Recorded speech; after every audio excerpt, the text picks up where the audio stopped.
Hello， 咁多位大家好，我係 Felix。今日咧而家就嚟到呢一個啟德成豐道公園嗰度。咁呢度就係最近先新興建嘅，起好咗之後咧，就而家就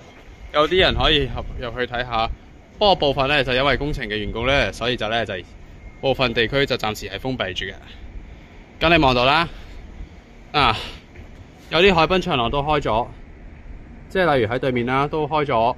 俾途人休息，同埋都呢個設計都幾新淨。加上都有行人道同埋有單車道啦，但係呢度咧有一個好似記得四邊形嗰個咧就係嗰個有石板地咧就係嗰個噴水池嚟㗎。但係而家噴水池咧就因為呢一個花園嗰個。呢一個花園同埋草地嗰個坑渠附近咧，就因為有最後階段工程嘅關係咧，所以呢個噴水池咧就應該係暫時都係唔會開放住㗎。而家就暫時咧應該係 close， 暫時係關閉。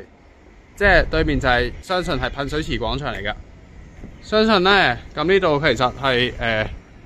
可以咁講，咁。都想知啦，因為今次咧呢一個成豐道公園啟用初期嗰陣時，都係好多遊客都會嚟嗰度欣賞呢一個最新嘅地標。係，唔好意思啊，唔好意思。咁咧，咁有部分工程未整好咧，所以今次呢一個園區嘅就唔係包括一個噴水池，都應該係未必會正式會開放嘅，所以今次咧，我咧就係喺出邊睇下，同大家介紹下。咁見到前面嗰度咧就係噴水池嚟㗎啦，因為咁呢度咧見到見到對面就係噴水池嚟㗎啦，呢個係。咁因為而家噴水池暫時咧就係冇開住㗎，但係因為雖然今次見到冇開，但係今次可以整體嚟講睇到呢個公園嘅環境。相當之極優美，尤其係可以連接呢個嗰個橋，可以去空中花園同埋啟德海濱花園嗰個位置嘅。